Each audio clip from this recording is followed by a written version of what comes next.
Good afternoon. Last class में हम allowances पढ़ रहे थे। हमने सारे अलाउंसेस पढ़ लिए थे जो कि टैक्सेबल हैं, टैक्स फ्री हैं या partially taxable, partially tax free हैं, वो सारे हमने पढ़ लिए थे।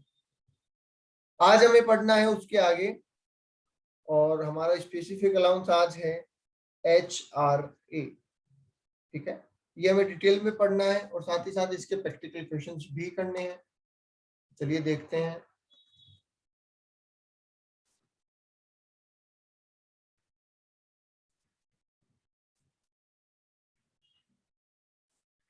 ओके, तो आज का टॉपिक है बेटा सबसे पहला HRA। ठीक, full form is house rent allowance. Okay, क्या कह रहा है ये, ध्यान से सुनिए। अगर आप किराए के मकान में रहते हैं, ठीक है, और कंपनी आपको उस रेंट को कॉम्पनसेट करने के लिए अमाउंट दे रही है, amount paid by company for compensating rent, तो उसे हम कहेंगे HRA, राइट। अब कंपनी ने HRA आपको दिया, वो तो कंपनी और आपका लुकआउट है। वो HRA टैक्सेबल है या टैक्स फ्री है, ये जानने के लिए आपको टर्म्स एंड कंडीशन पढ़ने होंगे। तो सबसे पहले बोला गया, if assessee have own house in the city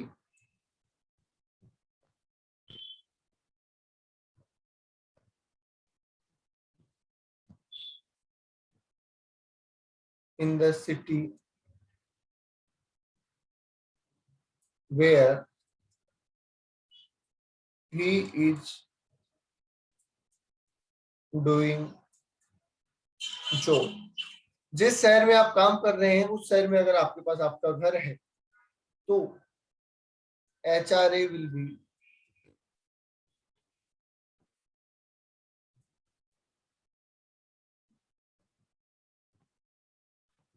fully taxable. HRA will be fully taxable, right.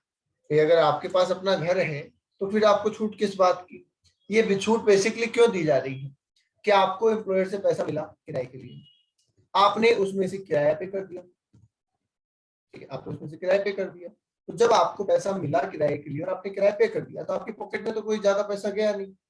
तो इसलिए बोला गया कि इसको हम कुछ हद तक टैक्सेबल करते हैं, कुछ हद तक टैक्स फ्री करते हैं। क्योंकि ऐसा हो सकता है कि जब आप नॉर्मली अपना घर लेते तो आप कम किराए का लेते, ठीक है।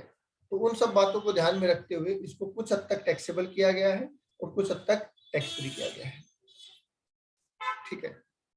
एक पॉइंट और लिख सकते हैं, if assessee live with parents, तब क्या होगा।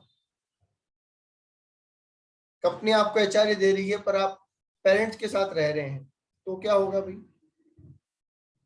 तो भी आपका HRA क्या हो जाएगा, फुल्ली टैक्सेबल। क्यों, क्योंकि रेंट तो आपका लग नहीं रहा, ठीक। अब इस चीज के ऊपर कोर्ट में बहुत सारे केस हुए।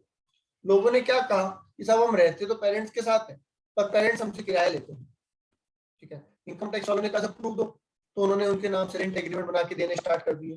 तो बहुत सारे कोर्ट केस के जजमेंट है जिसमें ये बोला गया कि अगर ये प्रूव होता है कि आप रेंट पे करते हैं तो डिडक्शन मिल जाएगी, अदरवाइज पूरा टैक्सेबल हो जाएगा, ओके। पर वो हमारा लुकआउट नहीं है, वो प्रैक्टिकल एस्पेक्ट है, प्रैक्टिकल लाइफ में चलता है। अब अगर हमें HRA मिल रहा है तो उसमें से कितना अमाउंट टैक्सेबल है और कितना अमाउंट टैक्स फ्री है, ये हमें जानना है। एक बार बता दो, यहां तक क्लियर है क्या।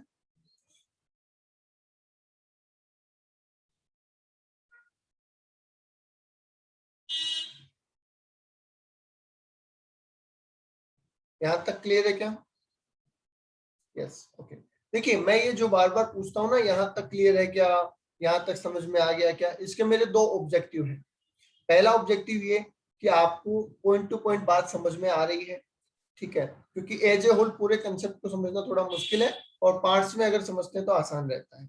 दूसरी बात, ऑडियो वीडियो कनेक्टिविटी जो है वो बनी हुई है या नहीं, ये जानने के लिए भी मैं बार बार पूछता रहता हूँ, तो जवाब देते रहें, ठीक है। ओके, अब बोला गया list of following exempted, list of the following exempted मतलब ये कि जब हम कैलकुलेशन कर रहे होंगे एचआरए का, तो हम सिर्फ एक चीज कैलकुलेट नहीं करेंगे, हमें कुछ मल्टीपल चीजें कैलकुलेट करनी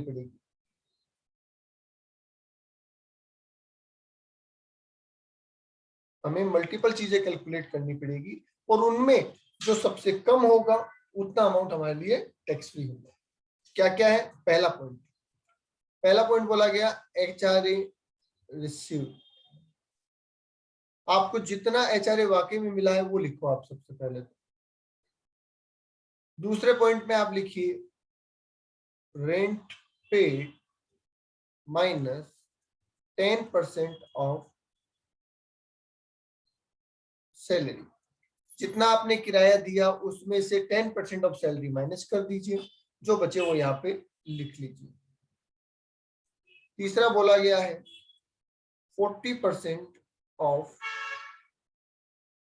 सैलरी, दैट मीन्स एचआरए की कैलकुलेशन करने के लिए आपको ये तीनों पॉइंट कैलकुलेट करने हैं सबसे पहले, और इन तीनों में जो सबसे कम होगा that amount will be tax free for you, right?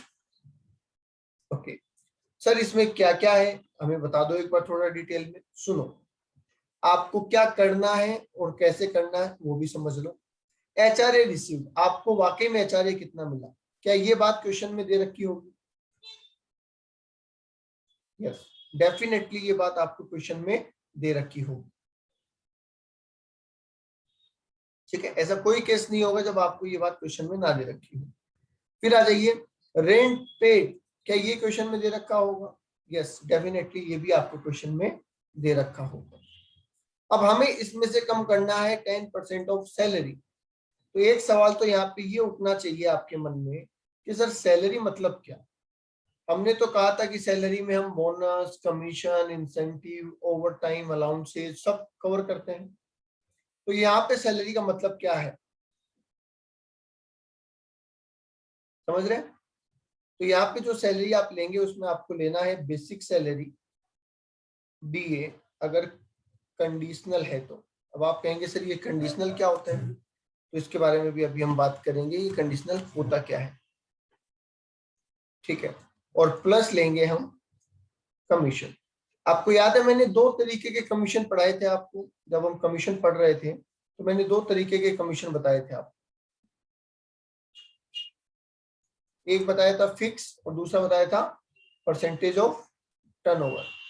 जब हम एचआरए की कैलकुलेशन कर रहे होंगे एट दैट टाइम हमें वो कमीशन लेना है जो टर्नओवर के बेस पे है, फिक्स वाला कमीशन नहीं लेना है, ओके। जैसे ये तीनों चीजें मिलेगी, बेसिक सैलरी, डीए मतलब डीएनएस अलाउंस, वो भी कंडीशनल है तो, और कमीशन, तो हमारी सैलरी का अमाउंट बन जाएगा। ये हमें पूरे 12 महीने की लेनी है, ठीक है, या उतने महीने की लेनी है जितने महीने हमें एचआरए मिला है। हो सकता है एचआरए हमें 8 महीने मिला हो, तो फिर सैलरी भी उन्हीं 8 महीनों की लेनी है और उसका 10% यहाँ पे कम कर देना है। बोलो, आई बात समझ में? यस। लास्ट में बोला गया 40% ऑफ सैलरी, जो आपने सैलरी कैलकुलेट की है उसी का 40% निकाल के लिख लो, और 50% भी लिखना पड़ सकता है अगर आप मेट्रो सिटी में रहते हैं। कौन सी है मेट्रो सिटी? मेट्रो सिटी कौन कौन सी है?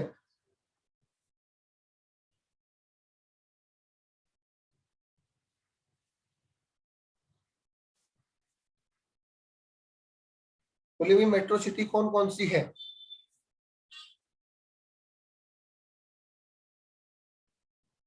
दिल्ली बता रहे हैं, रिद्धि सिद्धि, और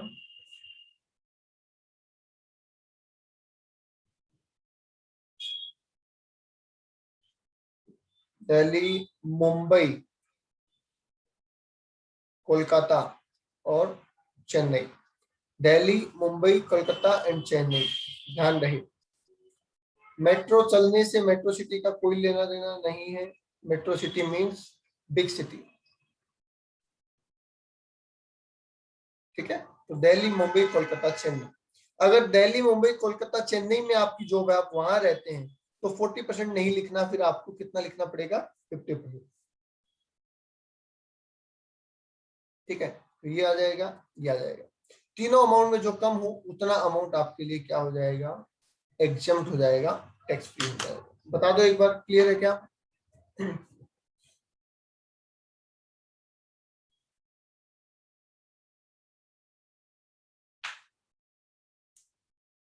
यस।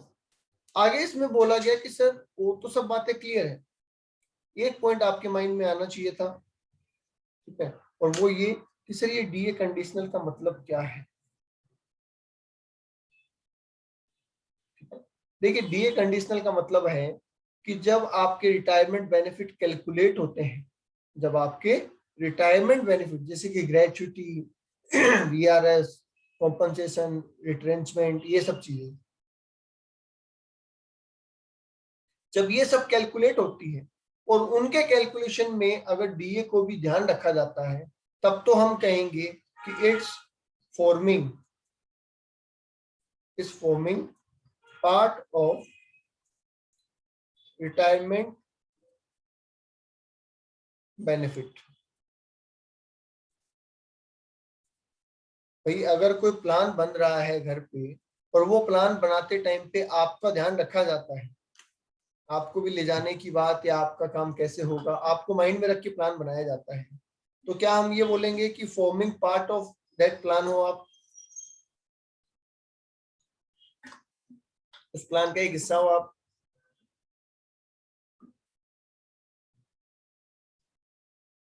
बोलिए। यस। और अगर आपको ध्यान रखे बिना ही प्लान बना लिया जाता है, मतलब आपकी वजह से उस प्लान पे कोई इफेक्ट नहीं आ रहा, आपका उसमें कोई रोल नहीं है, तो क्या हम ये कहेंगे कि वो आपके अकॉर्डिंग नहीं है या आप उस प्लान का हिस्सा नहीं है? यस। तो सिमिलरली जब रिटायरमेंट बेनिफिट कैलकुलेट हो रहे होते हैं किसी एम्प्लॉय के, तो उसकी सैलरी को वेटेज दिया जाता है? बिल्कुल दिया जाता है। भाई आप सोचो, अलग अलग एम्प्लॉय है बहुत सारे, हर एम्प्लॉय को कंपनी ने सोच रखा है कि ग्रेचुटी हम दे देंगे उसको रिटायरमेंट पे। क्या सब एम्प्लॉय को ग्रेचुटी सेम मिलेगी रिटायरमेंट? क्या सारे एम्प्लॉय को ग्रेचुटी रिटायरमेंट पे सेम मिलेगी?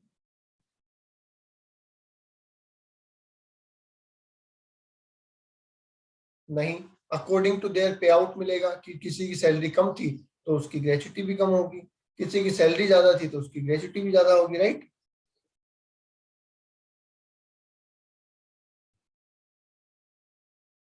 यस। तो वैसे तो आप सैलरी को ध्यान रखते हो, बट अगर आपने उस कैलकुलेशन के लिए डीए को भी ध्यान रखा है, तब तो डीए हो जाता है कंडीशनल, और ध्यान नहीं रखा है तो डीए हो जाता है अनकंडीशनल। ओके, ठीक है। अब सर हमें कैसे पता चलेगा क्वेश्चन में कि कंडीशनल है या नहीं है? अगर डीए के सामने लिखा है forming part of retirement benefit, तो इसका मतलब क्या समझे आप? अगर डीए के सामने लिखा है forming part of retirement benefit, तो ये कंडीशनल है या नहीं है?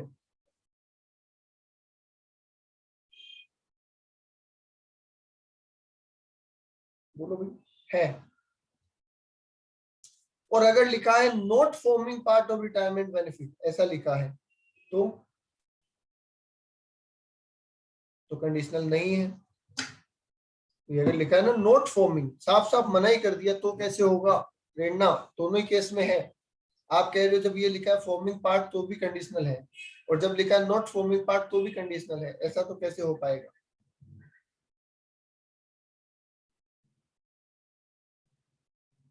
ठीक है, तो जब ये लिखा हो कि conditional forming part of retirement benefit है, तब तो आप कंडीशनल लेंगे, और जब लिखा है not forming part of retirement benefit तो कंडीशनल नहीं लेंगे। अच्छा, ऐसा लिखा हो कि 60% forming part of retirement benefit, तब क्या करेंगे आप? तो 60% कंडीशनल लेंगे और 40% क्या लेंगे, अनकंडीशनल लेंगे।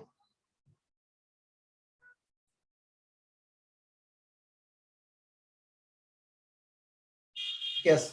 और लास्ट पॉइंट, अगर कुछ नहीं लिखा है, सिर्फ डीए दे रखा है, सामने कुछ भी नहीं लिखा है, तो क्या करेंगे आप?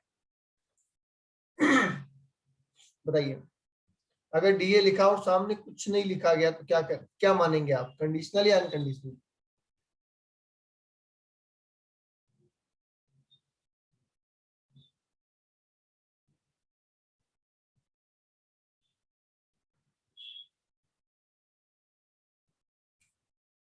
कंडीशनल। बिल्कुल ठीक है, तो हम लिख देते हैं इफ नथिंग स्पेसिफाइड तो it will be treated as conditional. बस ये आपको ध्यान रखना है, कंडीशनल है तो यहाँ एड ऑन करना है, और कंडीशनल नहीं है तो यहाँ एड ऑन नहीं करना है। Is that clear?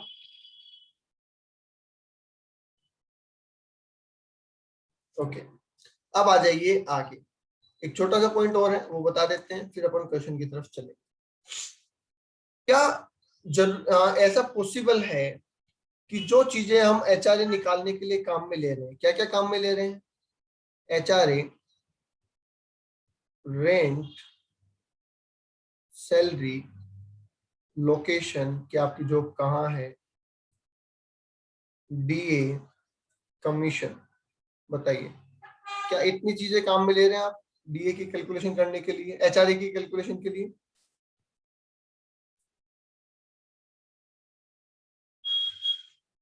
यस। तो क्या ये भी पॉसिबिलिटी है कि ड्यूरिंग द ईयर ये चेंज हो जाए?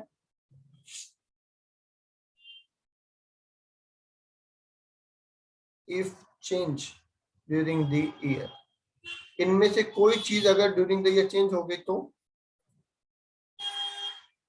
भाई इनमें से कोई भी चीज अगर ड्यूरिंग द ईयर चेंज हो गई तो, जैसे एचआरए पहले अलग मिल रहा था फिर अलग हो गया, रेंट पहले अलग लग रहा था फिर अलग लगने लग गया, ठीक है, लोकेशन पहले कहीं और थी फिर ट्रांसफर हो गया, डीए चेंज हो गया, कमीशन चेंज हो गया।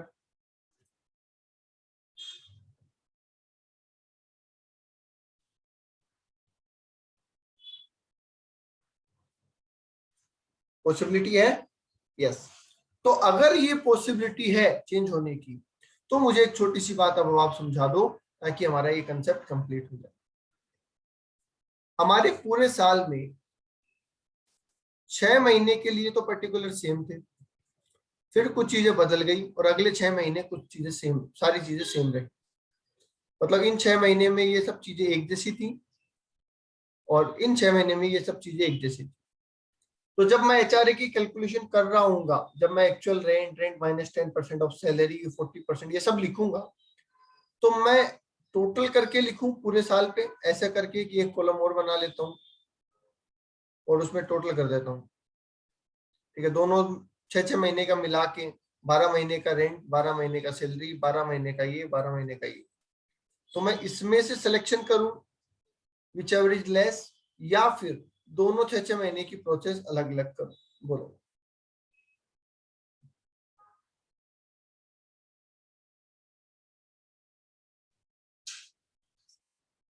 अलग अलग, क्योंकि जब हमें कंपैरिजन करना होता है तो हमें अलग अलग करना पड़ेगा, अदरवाइज हमारे जो रिजल्ट होंगे दैट कैन बी डिफरेंट। कैसे? एक 50 ओवर का मैच होता है ना, 50 ओवर, और एक 20-20 होता है। यस। अब मुझे बताइए, एक प्लेयर है रोहित, राइट, 50 में उसने 5,000 रन बनाए, वनडे मैच में 5,000 रन बनाए, और 20 में उसने मान लो 4,000 रन बनाए, तो टोटल उसने 9,000 रन बनाए, ठीक है। दूसरा प्लेयर है विराट, 50 ओवर में इसने 14,000 रन बनाए, ठीक है, 50 ओवर में इसने कितने रन बनाए? 14,000 रन बनाए, और 20 ओवर में इसने 3,000 रन बनाए, ठीक है, तो टोटल इसने 17,000 रन बनाए, राइट। अब आपको कोई पूछेगा भैया बेस्ट कौन सा है, तो या तो आप टोटल अप्रोच पे बताइए और या आप इंडिविजुअल अप्रोच पे बताइए। समझ गए? तो अगर आप टोटल अप्रोच में बताएंगे तो कौन से को सही बताएंगे, बताइए कौन ज्यादा बढ़िया प्लेयर है? आप कहेंगे सर विराट अच्छा है। अब जब ये कहेंगे विराट अच्छा है, इसका मतलब वो 50 में भी अच्छा होगा, 20 में अच्छा है। पर अगर आपको इंडिविजुअली पूछा जाए 50 ओवर में कौन अच्छा है, 50 ओवर्स में कौन अच्छा है, आप कहेंगे सर विराट अच्छा है। और 20 ओवर में कौन अच्छा है, रोहित। इसका मतलब इंडिविजुअल जाने पे आंसर डिफर हो सकते हैं, किसी की किसी कोई और क्वालिटी हो सकती है, किसी की कोई और क्वालिटी हो सकती है, राइट? यस।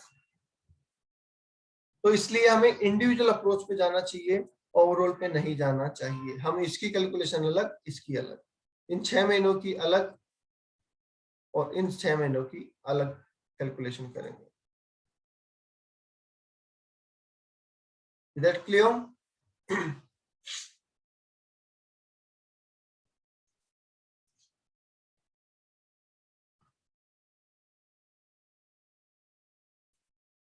यस। और ये सिर्फ 2 ही पार्ट जरूरी नहीं है, अगर 2 से ज्यादा भी पार्ट हुए तो भी हम कैलकुलेशन अलग अलग ही करेंगे।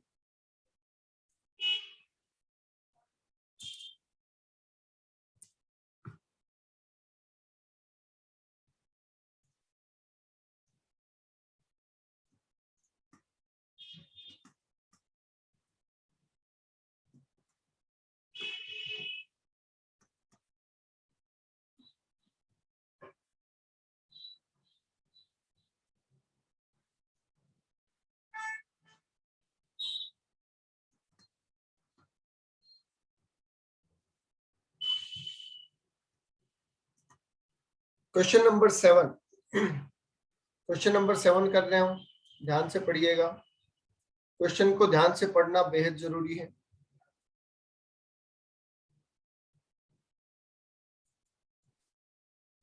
ठीक है। X a resident of Ajmer, कहां का रहने वाला है? अजमेर। क्या ये जानकारी हमारे कहीं काम आएगी? ये कहाँ का रहने वाला है, क्या ये बात हमारे काम आएगी क्या?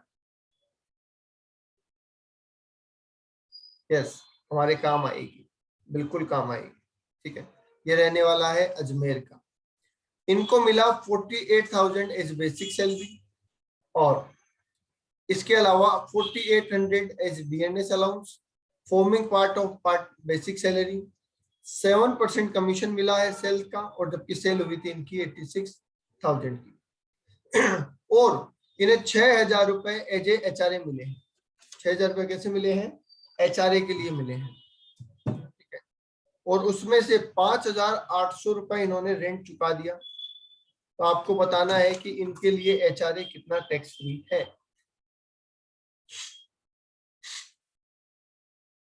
ओके, तो चलिए सबसे पहले तो हम वही लिख लेते हैं कि हमारे 3 पॉइंट क्या है। 3 पॉइंट कहते हैं कि list of following exempted. List of the following exempted, पहला पॉइंट क्या था? Actual rent receive. कितना मिला एक्चुअल रेंट इनको?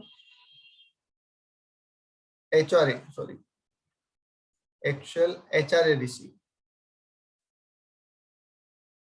कितना मिला? एचआरए 6,000।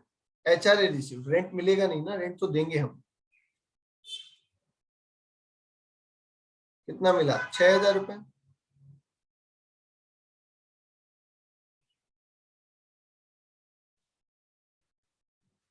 ठीक है। नेक्स्ट कह रहा है rent paid minus 10% of salary. बोलिए सही है? Rent paid minus 10% of salary. क्या आपको पता है रेंट पेड कितना है? 5,800। तो मैंने यहाँ पे लिख दिया 5,800, राइट। 10% ऑफ सैलरी कितना है वो तो हमें निकालना पड़ेगा, पर उससे पहले आखिरी पॉइंट लिख लेते हैं। बताइए 40% ऑफ सैलरी या 50% ऑफ सैलरी?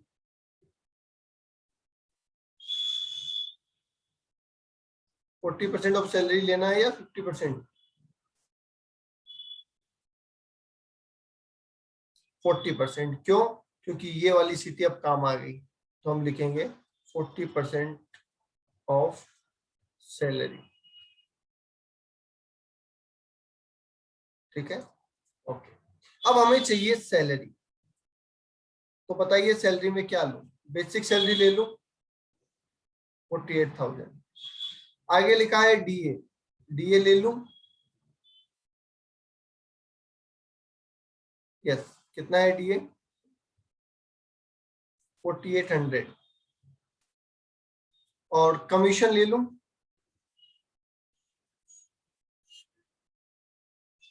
कितना? 7% ऑफ 86,000। देखो कितना आता है?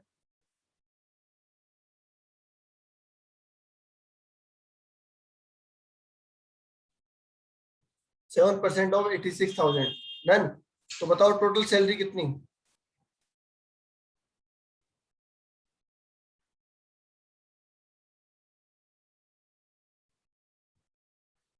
58,820। ओके, अब इसमें से मुझे 10% ऑफ सैलरी कम करना है, तो 5882, और इसी का मुझे 40% करना है, 58,820 इंटू 40%।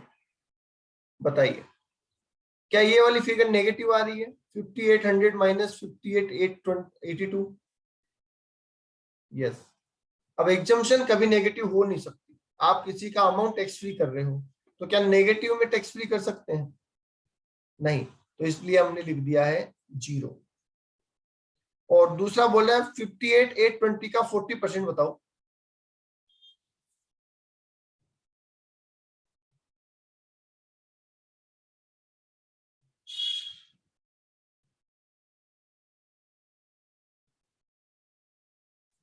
Twenty three 528। 23,528।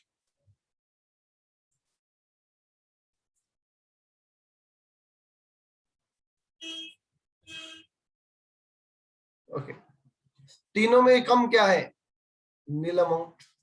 इसका मतलब टैक्स फ्री कितना होगा? अरे, तीनों में कम क्या है ये पूछा है, नील अमाउंट। तो इसका मतलब टैक्स फ्री कितना होगा? नील। और टैक्सेबल कितना होगा? टोटल पूरा ही टैक्स फ्री हो जाएगा, पूरे 6,000 रुपए टैक्सेबल हो जाएंगे।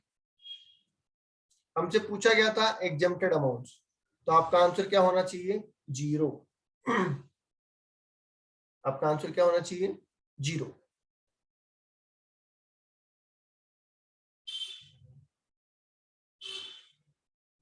बोलिए, आगे बात समझ में?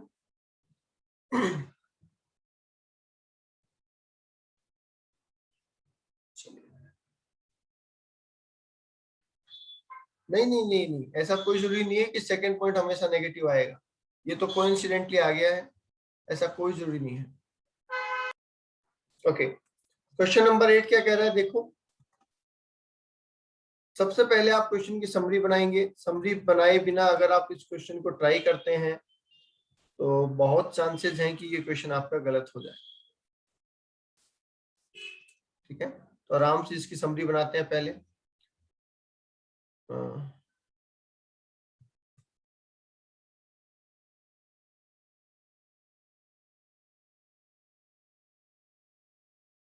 देखिए कैसे बनानी है, मैं आपको थोड़ा समझा देता हूँ।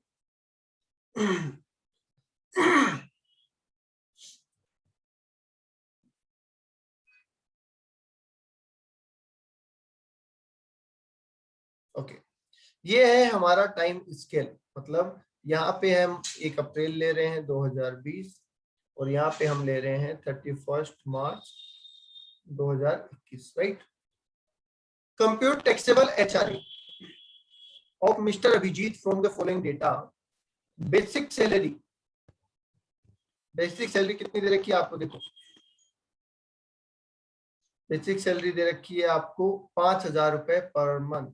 तो अगर मैं यहाँ लिख दूं कि बेसिक सैलरी 5,000 पर मंथ है तो कोई दिक्कत नहीं है। आगे लिखा है डीए 2,000 पर मंथ, तो मैं लिख देता हूं कि डीए कितना है? 2,000 पर मंथ है। ठीक है। एचआरए 4,000 पर मंथ, तो HRA 4000 per month, rent paid 4000 per month in Pune, rent है 4000 पर मंथ और जगह है Pune, right.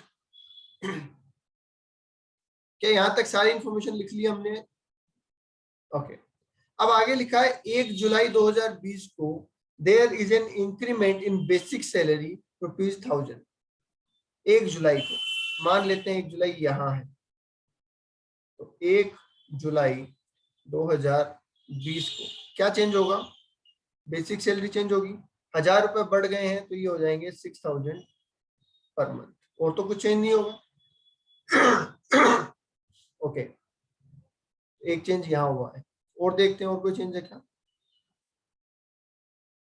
There is an increment, ये तो हो गया। ऑन 1 अक्टूबर 2020, 1 अक्टूबर 2020 को एम्प्लॉय ने एक नया फ्लैट ले लिया कोलकाता में ऑन द सेम रेंट। उसकी पोस्टिंग होगी पुणे से कोलकाता, उन्होंने पुणे से कोलकाता में नया घर ले लिया किराए पे, किराया सेम है, तो बताओ रेंट में कुछ चेंज लिखूं क्या? क्या रेंट में कुछ चेंज लिखूं? नहीं। क्या लोकेशन चेंज हो जाएगी? क्या लोकेशन चेंज हो जाएगी?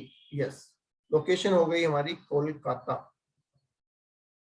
ठीक है, कब से? 1 अक्टूबर 20 से। आगे लिखा है on 1 January 2021 employee purchase is owned flat and decide there. 1 जनवरी से इन्होंने खुद का फ्लैट खरीद लिया और उसमें रहने लग गए। बताइए इससे किस बात पे फर्क पड़ेगा? बेसिक पे, डीए पे, एचआरए पे, रेंट पे या लोकेशन पे?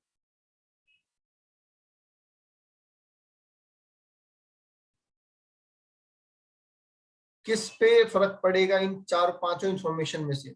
बेसिक, डीए, एचआरए, रेंट या फिर लोकेशन? रेंट पे पड़ेगा। तो अगर मैं रेंट में ऐसा लिख दूं कि 1 जनवरी 2021 से रेंट हो गया है 0, तो चलेगा? ओके।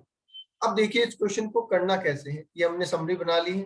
अब देखो, आप स्टार्टिंग से चलिए और मुझे बताइए सबसे पहला चेंज कहाँ हुआ? सबसे पहला चेंज कहाँ हुआ है? क्या 1 जुलाई पे हुआ है? यस। इसका मतलब अप्रैल से लेके, इसका मतलब अप्रैल से लेके यहां तक सब सेम चल रहा था। यस। फिर दूसरा चेंज कहाँ हुआ? दूसरा चेंज कहाँ हुआ? अक्टूबर में हुआ। इसका मतलब जुलाई से लेके सितंबर तक सही चल रहा था। और तीसरा चेंज कहाँ हुआ? यहां हुआ।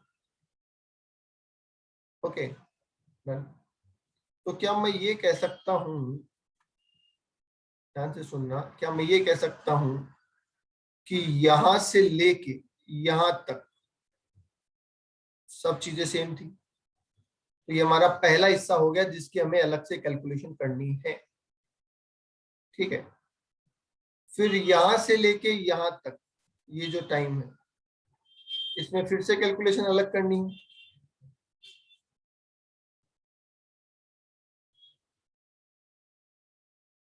ओके, फिर यहां से लेके यहां तक फिर कैलकुलेशन अलग करनी है, और फाइनली यहां से लेके यहां तक भी कैलकुलेशन हमें अलग करनी है।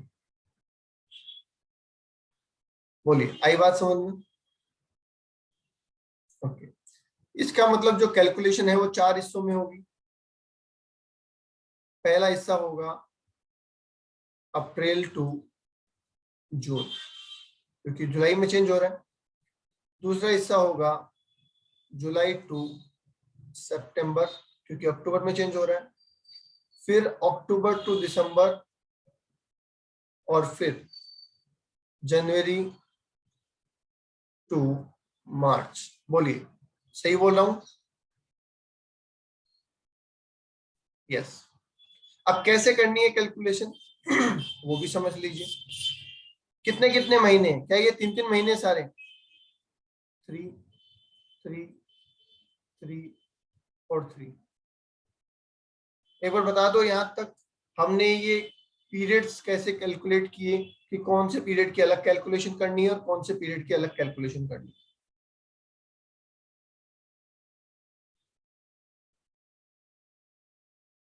बोलो जी, क्लियर है क्या ये? यस। अब देखिए, पहला पॉइंट हमारा कहता है क्या? पहला पॉइंट हमारा कहता है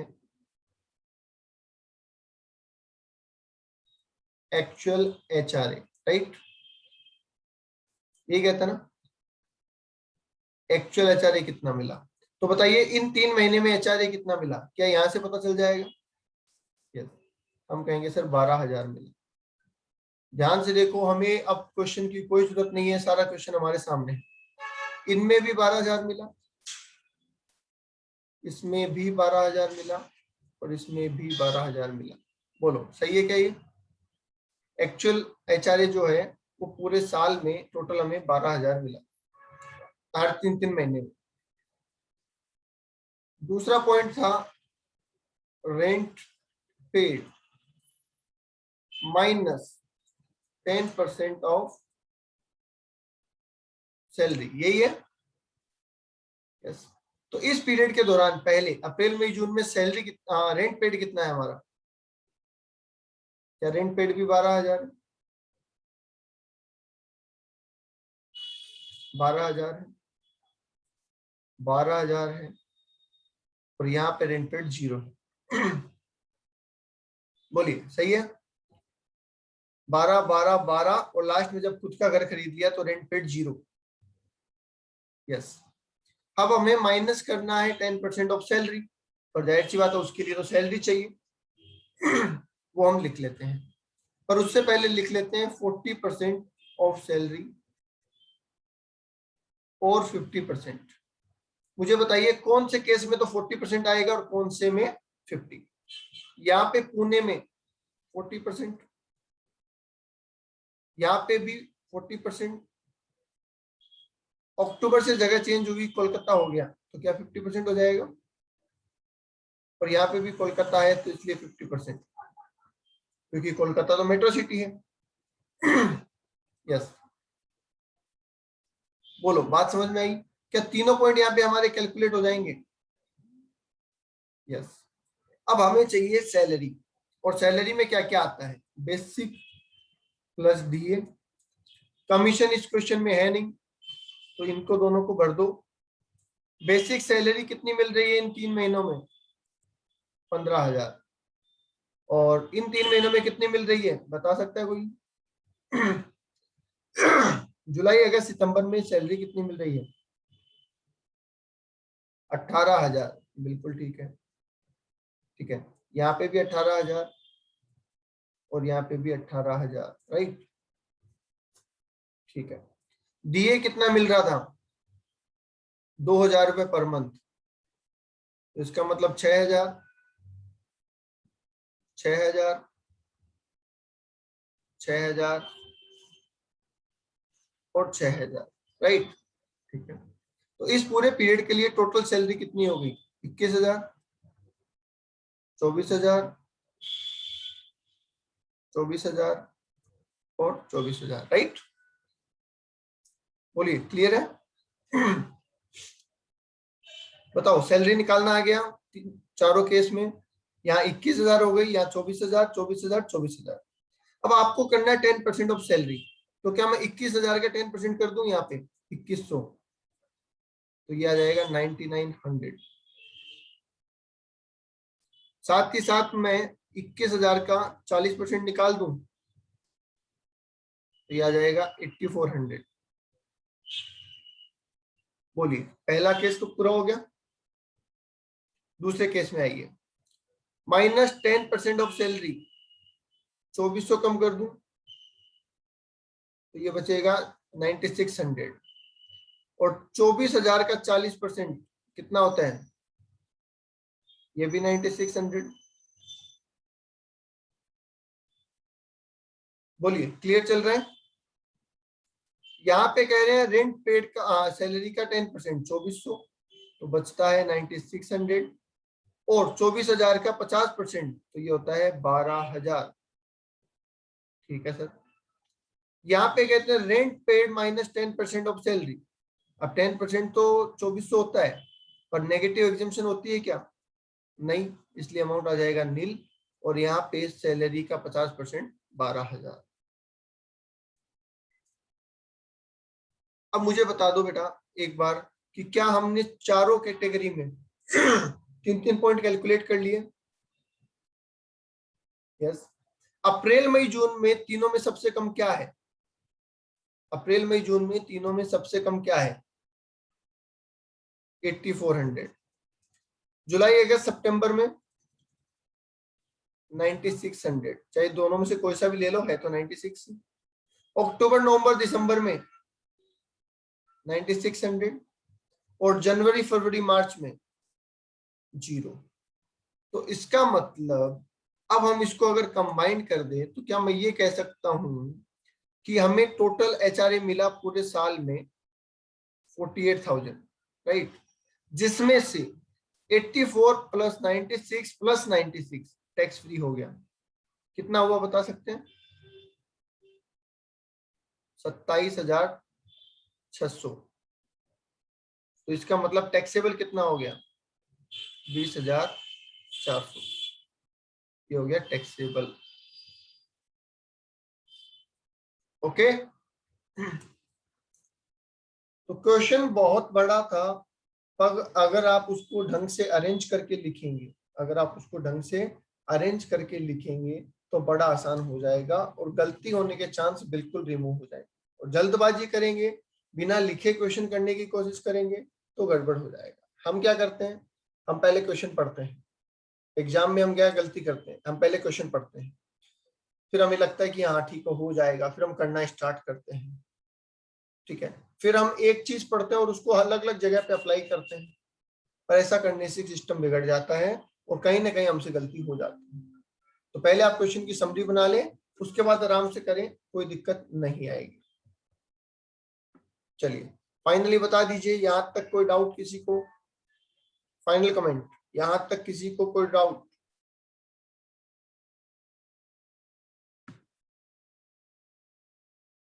यहां तक किसी को कोई डाउट है क्या? नहीं। चलिए, तो आज के लिए इतना ही। Thank you. कल से हम स्टार्ट करेंगे परक्विजिट्स। ठीक है, अलाउंसेस हमारे पूरे हो गए, कल से स्टार्ट करेंगे परक्विजिट्स। Thank you.